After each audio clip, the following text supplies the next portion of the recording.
Let's not have a situation where, like the last time, you see a bishop praying for our young people to go to State House, God protect them, they go and come back alive. How are we guiding our young people? Let us tell our young people that the nation called Kenya needs to be stable.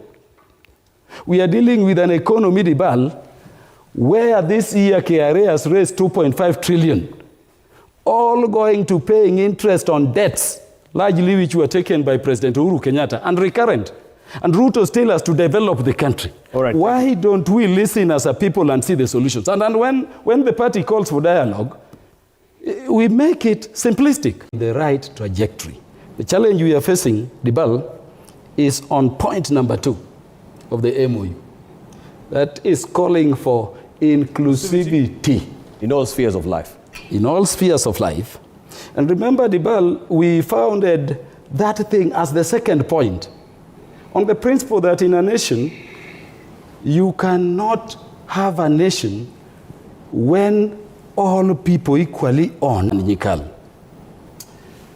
When we had the last election, 2022 election, we had a meeting, and you remember we were supported by the last president, the previous president, President Uhuru Kenyatta.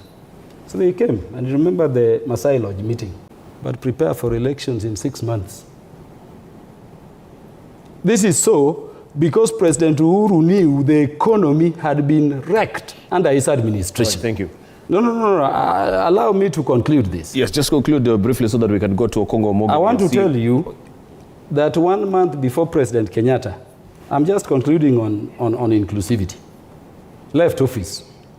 He contracted 1,500 kilometers of roads in Mount Kenya alone.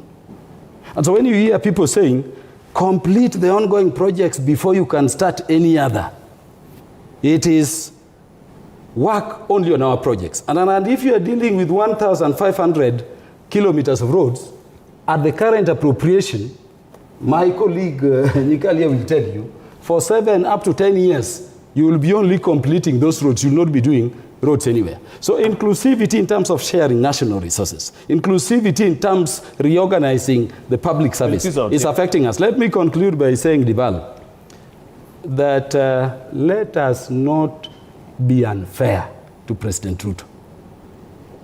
If you want to say that where a police officer commits a mistake and shoots a person, it is Ruto we blame, then how many people died under Uhuru Kenyatta?